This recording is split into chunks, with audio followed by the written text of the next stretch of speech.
Hey, good morning, everybody, and welcome to Talking Niagara. We're this time every morning on weekdays. Hey, Dave, how are you? I'm pretty good. How about you? Yeah, I'm doing good. Yeah, I'm doing good. I just wish I could get this Facebook stuff all sorted out, but hey, looks like I'm not going to get my old account back. Well, you're an innocent victim. You're a victim of circumstance. Facebook doesn't care about that. They paint you all I with know, the I same know, brush. I know, and and they shouldn't. They should be protecting their users. No, they don't care. You know, Just they want the don't care. money, No, man. Money. I know. Yeah. All right. So there's a surprise. Bloc won the Montreal by-election. Actually, I'm not really that surprised. I say I had this inkling they might. Well, I got that wrong yesterday. I got it mixed up. I don't know how I got that mixed up, but I did. I thought that the I said the conservatives might if the NDP and the Liberals split the vote, there might be a room for the conservatives to get in there. No, I forgot it was the Bloc. I had the Bloc and the conservatives mixed up. Yeah. I got them mixed up for some I reason. thought you might have So had. I wondered about that.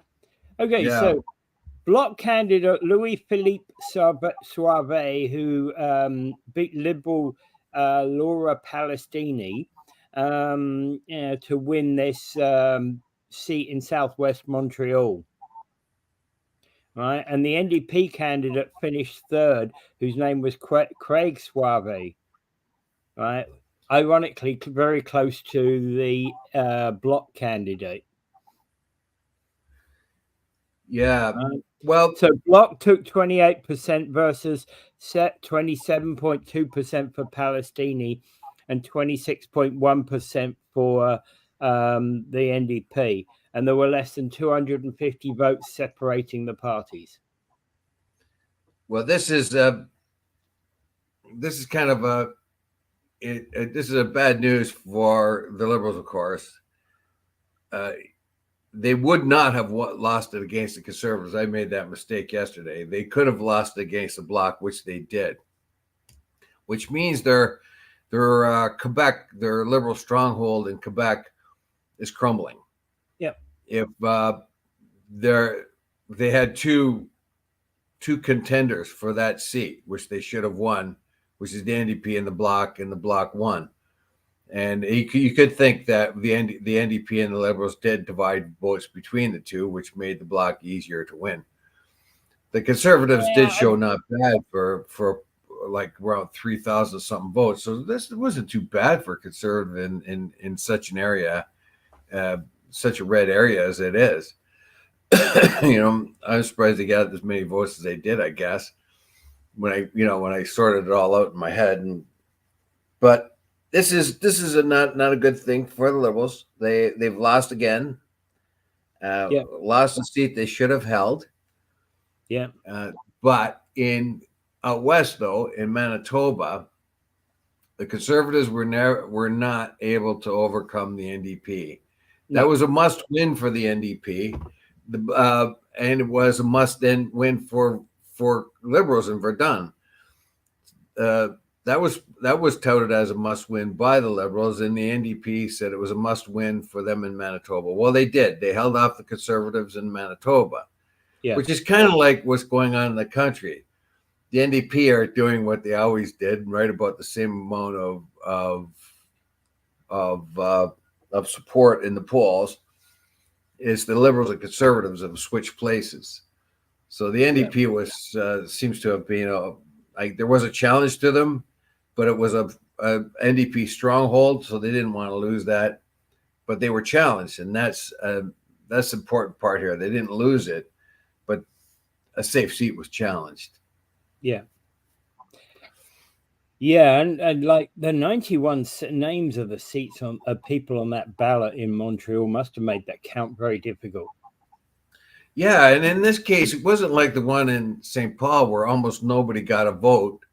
Yeah. This one, a lot of the people got a vote, Mm. and and this was because this is another protest against Trudeau. And Trudeau in 2015 said he was going to change look into changing the democracy of Canada, make a more fair voting system. And the huge amount of candidates on this list in Verdun and what happened in St. Paul made sure that was a protest that said that wanted to point out to Trudeau that and the Liberals that you made a promise to look into changing the voting, making voting more fairly, and you didn't do it. Yeah.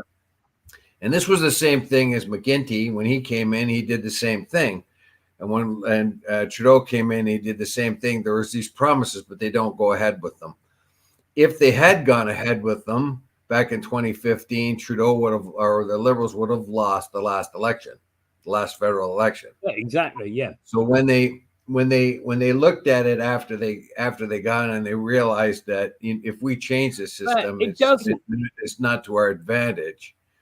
Well, even though it would be a fairer system. Post, you know, it might save aside from a single election like the 2015 one. Generally, first past. Sorry, not 2015. The last election, as you said. Generally, first past the post or some form of some form of the other forms of election don't make much difference, really, to be quite honest. They do. No, I don't believe they do. There has to be a better system. Proportional representation doesn't change much. You still only need 40% of the vote to get a majority in Parliament. But it's a fair system, like I said before. Because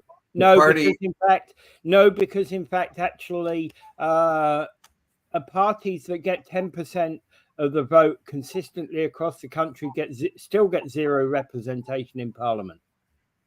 Well, if the last election would have gone to the party that got the most votes was the Conservatives, if that system had been in place, the Conservatives would have won the last election. So obviously it did make a difference. And the people with the popular vote who won the popular vote would have won the election.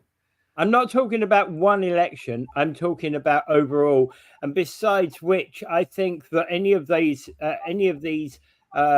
election possibilities, you need to have the possibility of an independent local person making a difference, which in proportional representation, they are dead and buried.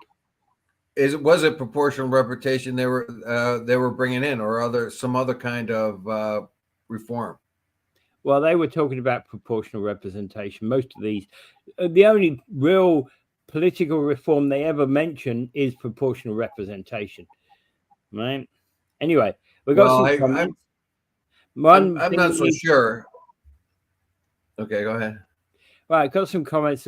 Mike says the one thing we need is to concentrate on the federal election, is vote for who you like, not strategic. That way, the Bloc would be the weakest party in the House. And Gary Wilkins says good morning, as does Mike.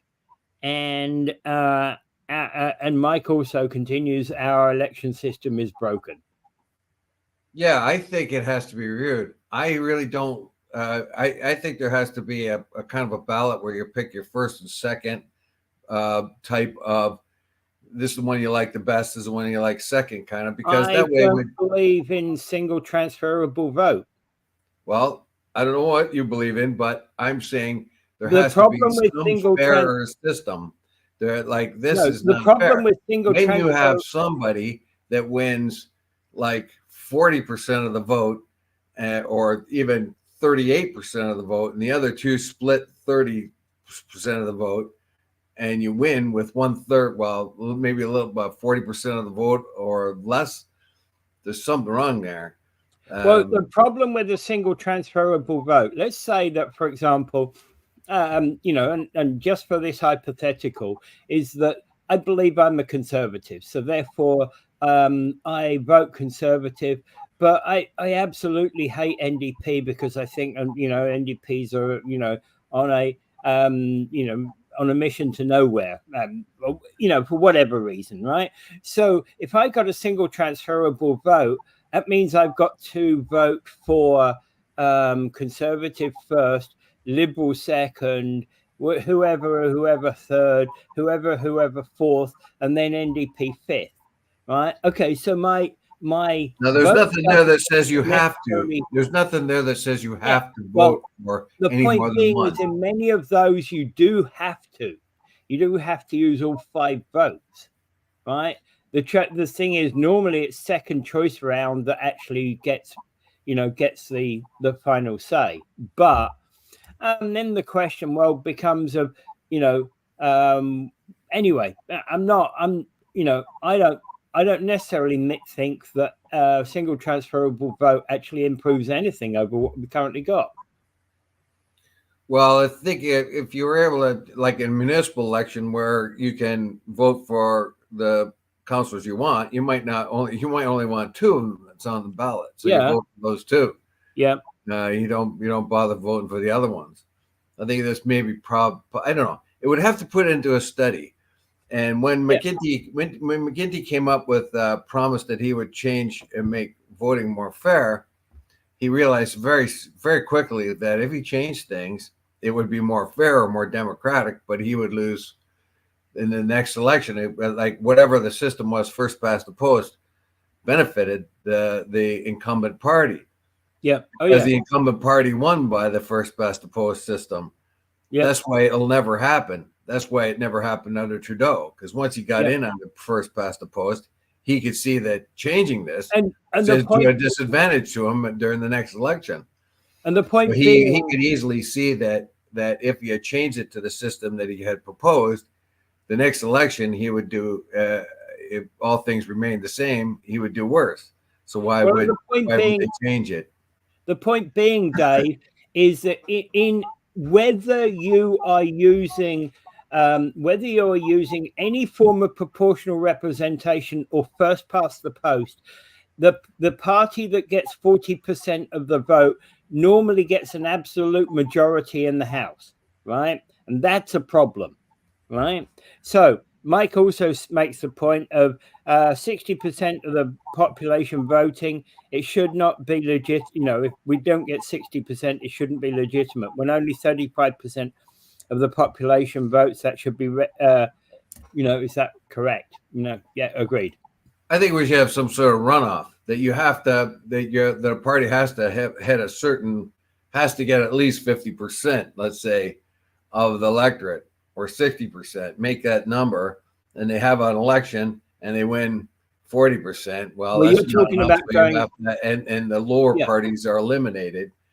Yeah, you're talking about the possibility that you would go to a French style system. I don't mind a second round of voting, right? So you eliminate the weakest, and you go to a second round of voting.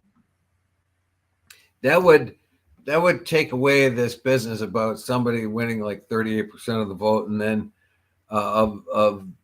and then winning, because the other 2 would split it. The other 3 parties have taken 60% of the vote, and you're left with only 40 or even less, because it is very possible that if you have, let's say we'll look at Verdun here, right? Bloc won by 8,000. Liberals were next with 8,000. The NDP had 8,000. So they're all very close. And then the Conservatives had 3,000. So if you add up the 8,000, 8,000, and 3,000 of the 3 contenders there, there was way more than what the Liberals got, like super way more. So how can you Yeah, but say again, that's what you would do in the second round in that particular vote is you would then it would leave the Bloc, the Liberals, and the NDP, because they were closely matched together, and eliminate all other parties. And then next Monday you'd be going to round two.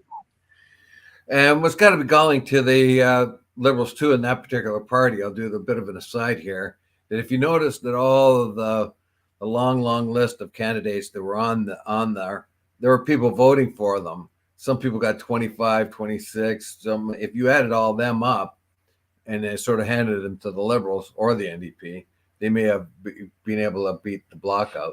Well, that's where the second ballot might come into play.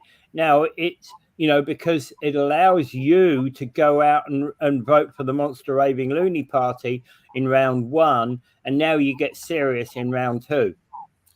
To me, it's always a choice between the Monster Raving Loony Party and the Rhino Party. I don't know. I mean, which one to go for. I don't know. Yeah, I know, but at least you can vote for one of them in round one, and then round two you can focus your vote. I want to know why the Republicans haven't under Trump haven't changed their name to the Monster Raven Loony Party. Oh, I'm sorry. I have nothing to do with this. Just for all my Republican friends, I have nothing to do with this. I am staying well clear of this. If it's defamation suit, you go see this man here, okay? Well, you know what? I'm just thinking that they'll probably get together and talk about it at their next dog and cat barbecue. Dog and cat barbecue. Oh my God. Yes, let's stop it with the dog and cat jokes, can we? I mean, have you seen those ones which have got a nice ginger cat who's got a Trump hairdo? Well, make dogs and cats safe again hats. Yeah, Yeah. Oh my God. Yeah. Oh, by the way, Trump won that election, that debate, by the way, because at first, of course, every Republican commentator was like choking on their tongue trying to figure out ways of, oh, well, it wasn't his best performance kind of thing. But now all the pundits have reversed it, and Trump won that debate by a huge majority. And of course, everybody is just like over them. So, oh, wow, did he ever win that debate? When he lost so bad, he missed every opportunity. Even taking away the dogs and cats and Viktor Orban thing, he didn't answer any question properly. He could have really killed. Like the very first question was like to Kamala was, do you is America better today than it is 4 years ago? Well, she didn't answer it, and Trump could have crushed her on that, and he just wanders off about all these criminals in the country coming into. It just kept going back to that over and over. But it's that aside. It's okay. That aside, I was just wondering about the spin they're putting on it now. The spin. Well, you know what is happening, of course, Dave, is of course he's the protector of the cats and dogs now. Every cat and dog is saying to their owners, "You've got to vote Trump." Purr. Well, the Haitians have already eaten all the dogs and cats in Mexico, and they're moving their way up into the United States. Oh my God! Let's have none of this. No, you said it wrong. You said, "Oh my God." You should have said, "Oh my dog." Okay, let's move away from that. All right. That's funny. So the Israel is going to extract a heavy price from the Houthis for their bomb attack. Are they though? Are they? The Houthis are being bombed repeatedly by the Saudis. They've been bombed by the Brits, and they've been bombed by the U.S. and they've already been bombed by the Israelis. So how much more are they going to get out of the Houthis, who have been fighting for 30 years now? The Houthis are a really hardened, really hardened group of individuals that have somehow, out of the dirt and rocks of Yemen, come up to be a major player in all this. They're choking off the Red Sea. This little group of militants choking off the Red Sea. They're able to fire a rocket all the way to Israel in 11.5 minutes. That's all it took but to get there. How does a rebel get these hypersonic ballistic missiles? I mean, are they readily available at Army and Navy store? Well, obviously it's with Iranian technology, but the Iranian, it might also be some Chinese, some Korean technology all wrapped up. Evidently, they can assemble them there, so you can't get. It's pretty hard to smuggle a rocket that's like 15 meters long, wherever it is, like about 30 feet long, into the country. Like it has to go. The only way it could go through is through the other Arab states that aren't going to allow it, like Saudi Arabia, and I think the other one is Oman. It's not going to happen that way. So somehow it gets it in their pieces, and they must have to make some of it right in Yemen, and then assemble it and then shoot it. Probably, with any of this lot, it really doesn't take, it doesn't take too much technology to build this stuff, and probably a lot of the designs and etc. can probably be downloaded from the dark web anyway. Tons of it, yeah. And well, the component parts, I'm very sure they couldn't build them, but they can assemble everything there. And they might be able to make the tube and a few other things, but there is no industrial process in Yemen left. They are in the backwater of technology. So somehow they've got all this together, obviously with the help of Iran. And now Iran and the Houthis should be a lot more tighter than Iran and Hamas. Because the Houthis are an offshoot Shia group. Yeah. The Zaydis or so, not the Zaydis. I can't remember their sect, but they're a sect of Shia. So they have a religious connection with Iran. Yeah. The Hamas does not. Hamas has they're Sunni Muslims. So even though they are, I would say they were allies for now, but ideologically they're counter to one another. But the Hezbollah is also a Shia militia, so that is connected with Iran. So it gets kind of complicated here, but basically speaking, the Houthis, this ragtag outfit that is living on like bags of rice, they don't have much. They've been fighting the side. They've been involved in a civil war for years and years. They were a marginalized group that erupted. Saudi Arabia went to war with them with the technical sophistication that they got from the U.S. But the Houthis were able to beat them back. So this is a really tough unit. It's kind of like the Taliban or the Mujahideen. Tough, very, very hard to defeat militarily because they're extremely devoted, and they just are. It'd be like the North Vietnamese too. Tough, very, very difficult, very determined. But so again, the U.S. and U.K. and Israel can bomb them to snot, which they have done, and yet they still come up with a missile that fires right into the heart of Israel.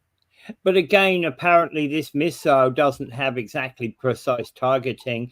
It fell apparently in an open area and nobody was harmed. That is a mercy.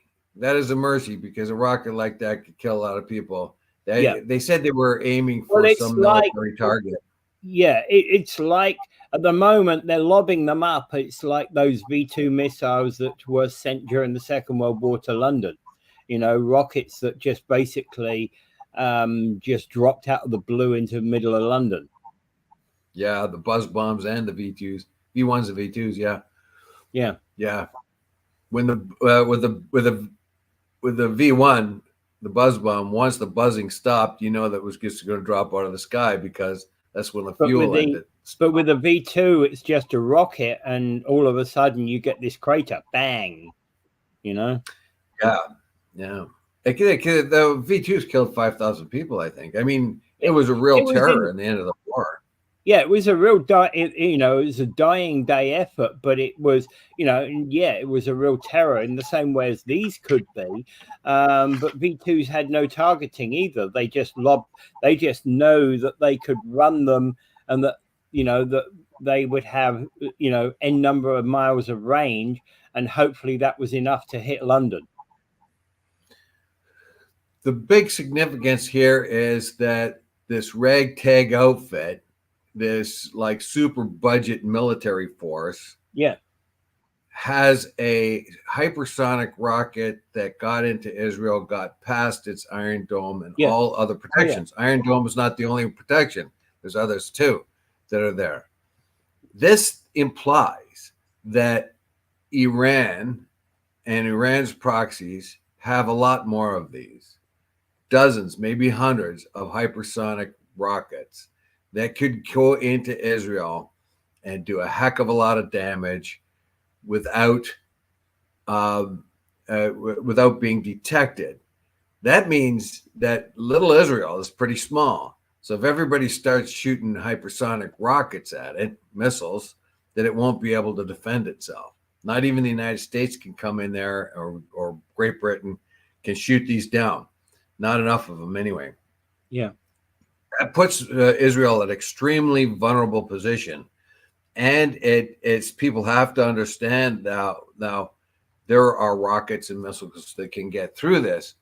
We had better stop this war pretty soon. Now, the Iranians have said that they are due for a revenge move against the Israelis for killing Hamas's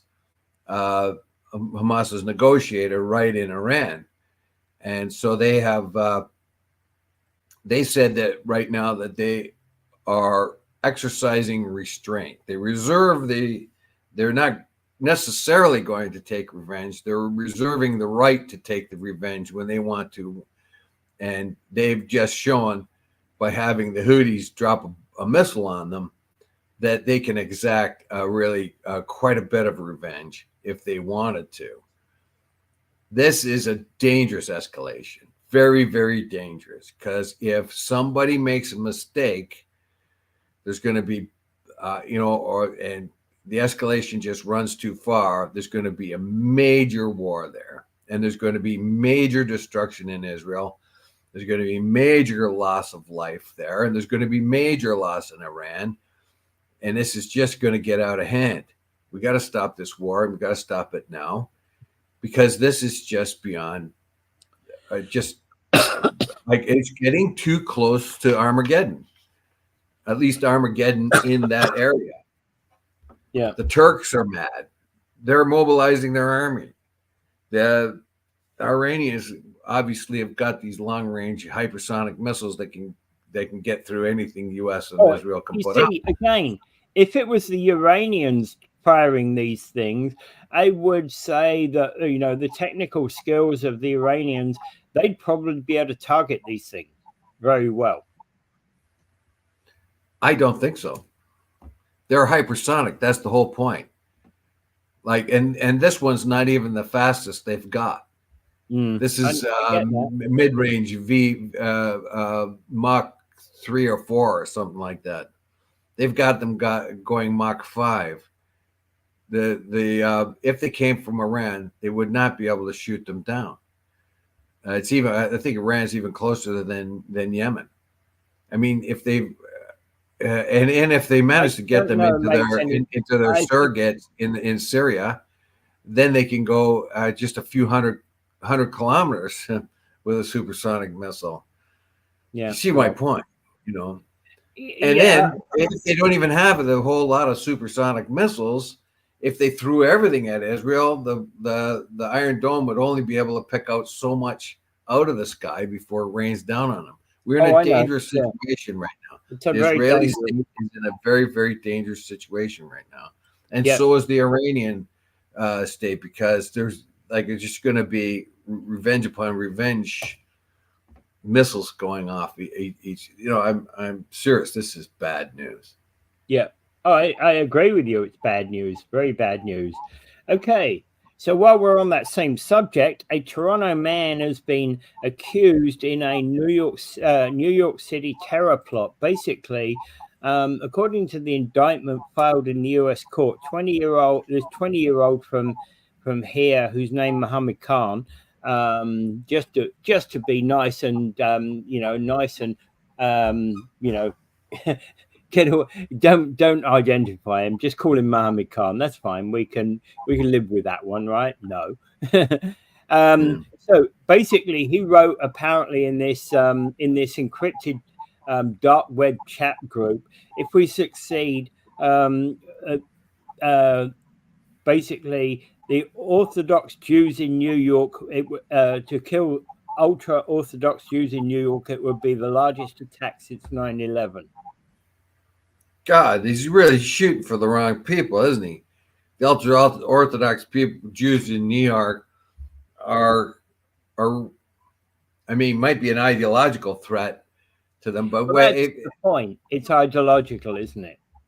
Yeah, but these are because these be innocent people he's killing. And like my point with all you terrorists out there, let me tell you something. No matter what terrorist outfit you are in, stop killing people. If you really want to make a point, if you really want to attack the United States, go after its industries, get into its commerce, whatever else. Be an infrastructure terrorist. Don't be a people terrorist.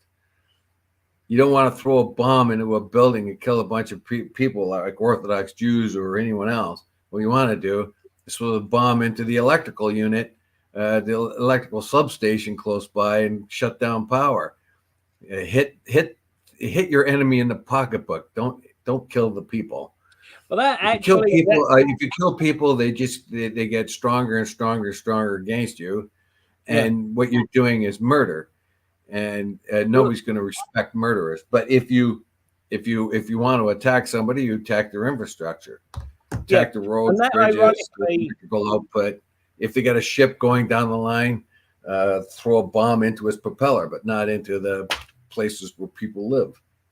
Yeah. Ironically, that actually is the difference between, for example, the IRA and some of these more modern Islamic terrorist groups, because the IRA were more focused upon, it's not to say they didn't kill people, of course, we know that, but the IRA was more focused upon attacking the British-controlled infrastructure. Yeah, that too, but they were vicious murderers too. I mean, we know that. I know that. Yeah. I'm not denying they didn't. I'm not denying that aspect of it, but they focused more on infrastructure, particularly when they set off bombs in Britain. Yeah, because well, remember the Cranberry Tune Zombie? Pardon me? Remember the Cranberry Tune Zombie? That was always warned, right? That was about one of those bombings that killed the children. Yeah. Well, they always warned. They always gave a coded message to the police. Not that time they didn't. No, yeah, well, yeah, different. Yeah, and not when they blew up the Manchester pub and killed 19. And no, there was a coded message for most of them. Well, the fact that the police. Yeah, the fact of the matter is, like, seriously, yeah, their intent. It's a terrorist group. Their intent is terror. I'm not denying that. I'm just saying, yes, they are a terrorist group, and but they were primarily focused more on infrastructure than they were on people. That's where you can get there's a good example where you can get ordinary people, and that one concert they blew up too, and was it Leeds or whatever? Anyway, But in any case, Well, but you see, a certain time, the fact of the matter is, they were I can terrorists, remember. and they didn't give a damn if they killed anyone. And that's the real I can seriousness remember, of it. for example, And the fact that it's an ordinary people that do this. These are not criminals ordinarily. They are driven by ideology, just like this kid Khan in this article. Yeah. But I can remember a time when the IRA, there's 3 or 4 bombings that they did around Oxford Street area where they gave coded warnings for buildings. One of the buildings I was in, right? So it was a coded warning which cleared everybody out the building. As it happens, there was no bomb in that building. But it was the same with the one in McDonald's on Oxford Street. There was a coded warning for it. Well, sometimes they wouldn't, sometimes they wouldn't. They got an awful lot of bad press when they started murdering people, didn't they? Oh, yeah. So they got to make it look like we're really nice terrorists. We're going to let you know we're going to blow up your building. But if we make a mistake but in comparison, and you die, well, it's just the cost of war. And that was always their approach. And I'm, absolutely, yeah.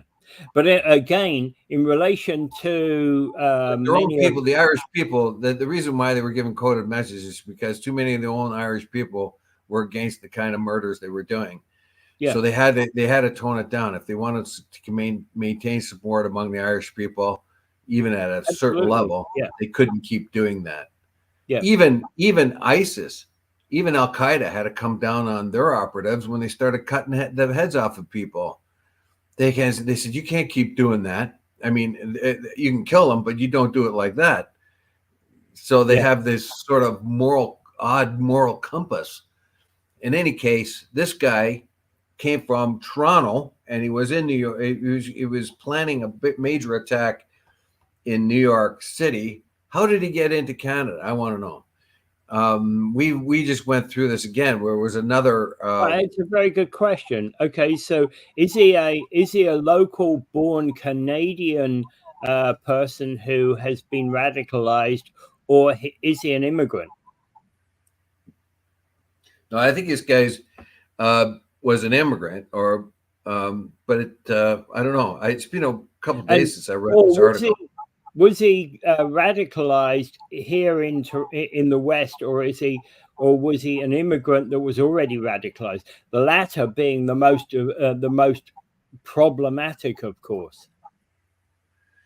This article goes on about a bunch of the murders that ISIS is doing, the ISKP operations, which is the Islamic State in Afghanistan, basically. And they are, of course, they're a big problem for the Taliban. So you normally think of like Taliban is thought to be a terrorist organization. Well, they have their own terrorist organization called ISIS, or the Islamic State of KP, which is Khalistan or something like that. They have a name for it. It's probably one of the old caliphate names for the area. And where is it here? The state of Khorasan province. So that's what they call it. The Islamic State in Khorasan province now has taken the center stage in terrorists. So I suppose they're trying to associate Khan with that particular state.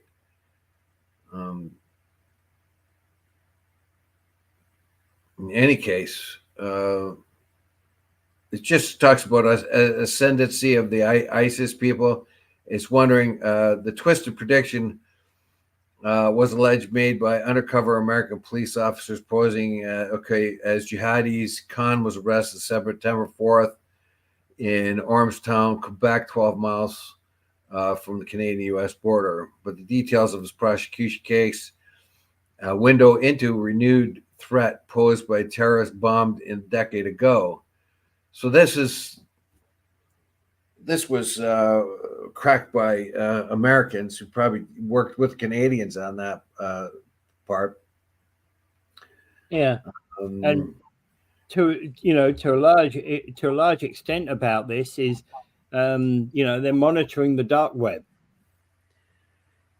Well, we're going to be more and more of this. This guy's a 20-year-old guy, 20 years old. That's it. I mean, he's going to ruin his life. The Yeah. happiest thing that happened to this guy is he got caught. He has a chance to build a real life. His mind is being twisted by, and it says here, in the isolation of an encrypted chat room, the alleged plan of Toronto man might have passed for the dark fantasy of a deranged mind. It called for the military tactical gear and a few hundred rounds of ammunition, black Islamic headbands bought from an online store, and some good hunting knives to slit throats. And it was all going to this an indictment filed in the U.S. court against 20-year-old Mohammed Shazeb Khan. Now, and he was going to kill a bunch of Orthodox Jews. Look, if he believes in God, he had better thank God one day that he got caught. He has a chance to clean out his mind and fix himself up. He did not kill anyone. He did not commit this crime. And that was a mercy, not only to his victims, but to him himself. He has a chance of becoming an ordinary human being again and get that twisted, dark stuff out of his brain and realize how wrong that is. He has a chance to become a real human being again. Has a chance. Yeah. Yes. And he may never be. He may the disease in his mind and heart may be too deep, but he's 20. He has a chance. He has a chance to be a real human being again. That's a mercy that they caught him on. They caught him just for him. Notwithstanding all the victims, he wanted really seriously, he wanted knives to cut throats. So you see these Orthodox Jews, I mean, they're not armed or anything like that. He's going to run into their synagogue or whatever and start slicing them up and killing them and bombing them. That's going on in a 20-year-old's mind. Yeah, I know. It's bad. It's disgusting. Sick. It is very sick. The only thing about that is that we see this news article reported, and I have to ask the question, because I believe there are, for every one of these we see reported, there are probably 10 that don't go reported at all. I mean, I don't know. This one was 10 people that are caught that don't get reported at all. There are all kinds of people watching the web and so on and try to break into the zones, but there's going to be a few that get through. We heard a couple of weeks ago we were talking here about a Muslim insurgent that got into got into Canada and was planning with his son. Remember, he was planning a terrorist attacks here, and he got through immigration like nothing. And yet there was all kinds of evidence they could have found. And when they were pulled up on questions about this, the security forces, CISA says there's nothing else we could have done. We were following every procedure we have, which puts it in there that the next guy who wants to pretend that he's a nice guy and comes into Canada. My point, though, Dave, is that thankfully, probably we see these news articles every once in a while, and we're thankful that our security forces has found these people. But again, I actually also question that I think there's probably, for every one that we see reported in this press, there are 10 that are caught that are not reported in the press. Well, yeah. Well, look what's happening in Gaza right now. Oh, okay. How many?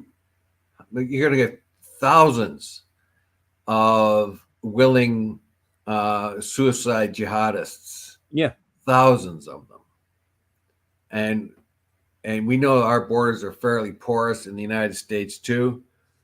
Thousands of them, really. Every day, the West makes more jihadists. Every day, they make more people willing to do the stuff that this young man is doing. Absolutely, yeah. 20-year-old man should be out there having fun, not planning to murder a bunch of people. yeah.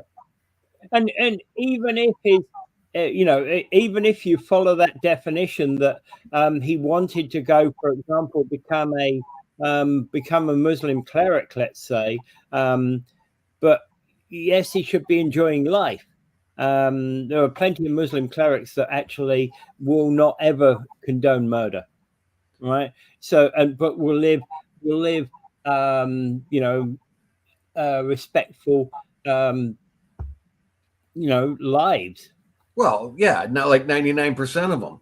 Yeah, I exactly. mean, And even if that was he saw that as his future, he would have been doing something that would have been a worthwhile to a group of humanity.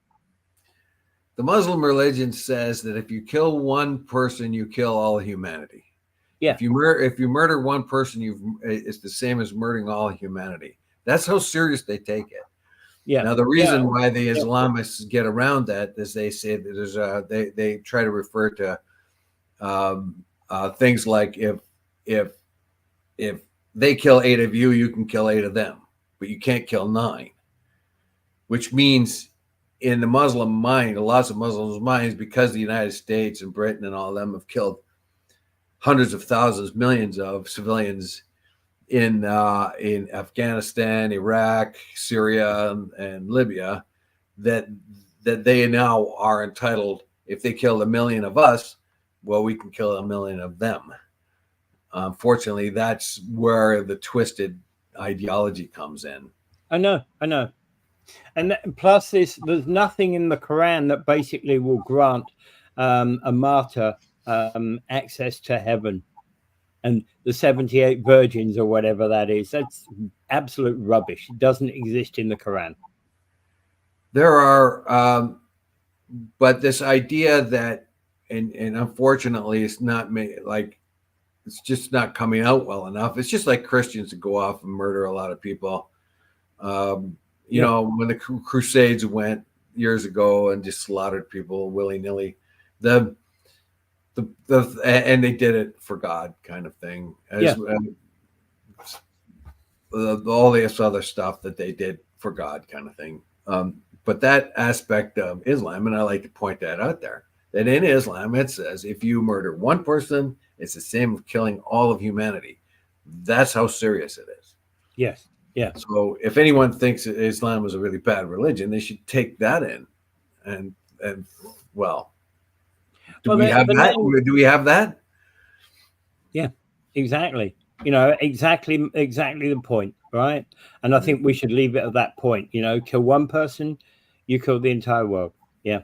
Let's leave it at that. Move on. Okay, so Ontario's budget watchdog is basically, or financial watchdog, is probing the cost of putting beer and wine in convenience stores early.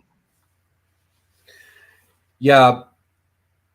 So there is what is Ford doing here? This launch of getting the beer and wine into corner stores. If you talk to anybody that runs a corner store, I've been into a couple since then. I've actually bought some beer, and I do find it convenient because I was on my way home and there was a convenience store there, and I would have had to go quite a ways to get to the beer store. So it was a convenience store, and I got in. I got a couple of cans of beer. But I went into a convenience store the other day and noticed there was an empty fridge in there. And I didn't think, this was a few weeks before the announcement, the move over. And I didn't really think about it at the time. But of course, that fridge was being emptied up in order to make room for beer. Yes. And I talked to corner store owners. They're new Canadians, basically, a few of them. And I asked, how is it going? Well, they didn't get a whole bunch of lead time. And they and they had to kind of scramble to get, they had to go to the beer store, actually, and kind of somehow use some kind of facility they have to buy it from the beer store at a retail rate. So it's really, really clumsy. It wasn't rolled out. Avondale stores won't have theirs until November because they're trying to do it in a more regulated way, a more planned way. But the rest of the stores, especially a lot of the small independents, just grab whatever beer they can and put it on the shelves. Yeah. They have to go through a complicated process to the beer store. So what's Ford up to? Why didn't he wait and put it into place and let the stores get set up to take on the beer?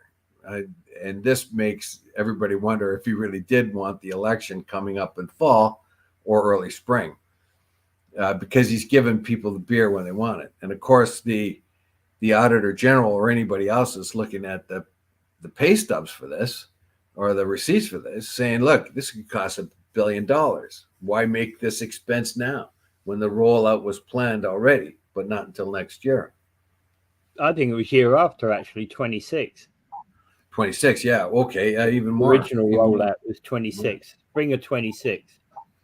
So it would have happened at around about the election time, So, and well, generally speaking, I'm kind of a person who thinks usually when you plan something out and you do it over a longer term plan, you've considered all of the what happens in this case and what happens in that case, and what if this doesn't happen and what if that doesn't happen.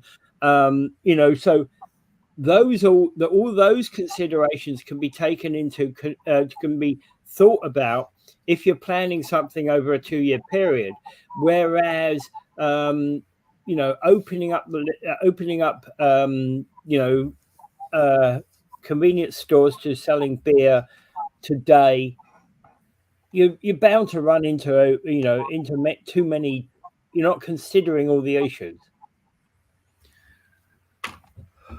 Well, it was a rather rushed job, yeah, which made people think, of course, well, this is Ford's way of trying to get to the voter again. Remember when he first got in, he promised everybody $1 a beer.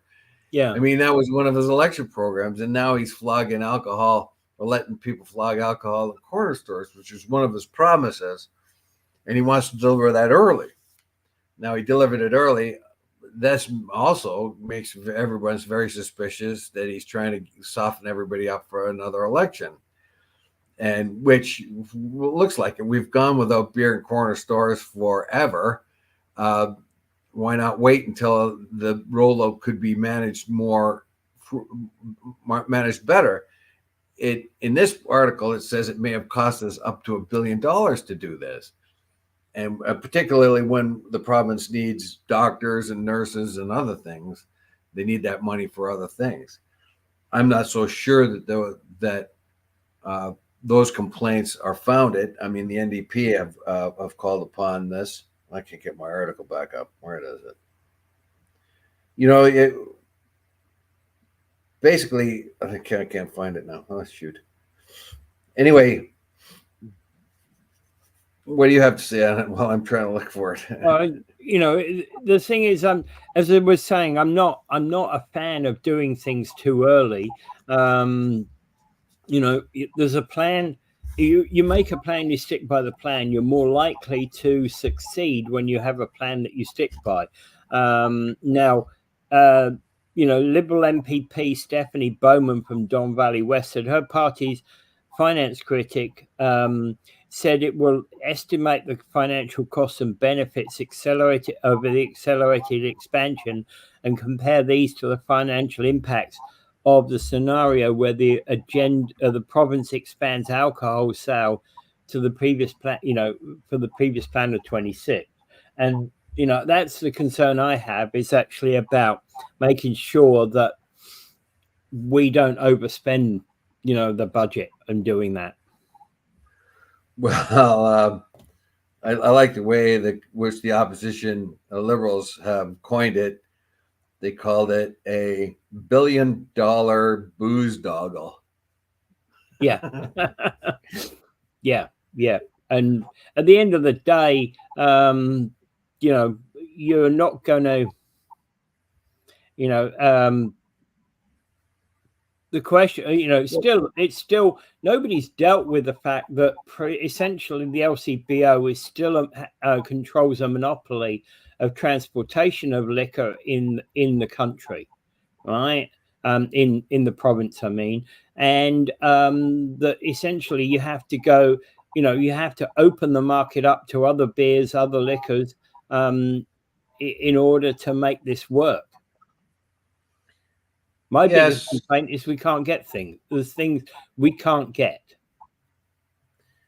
Yeah, well, I don't know. This article goes all over the place and even talks about Ontario building more electrical vehicle plants and the LCBO.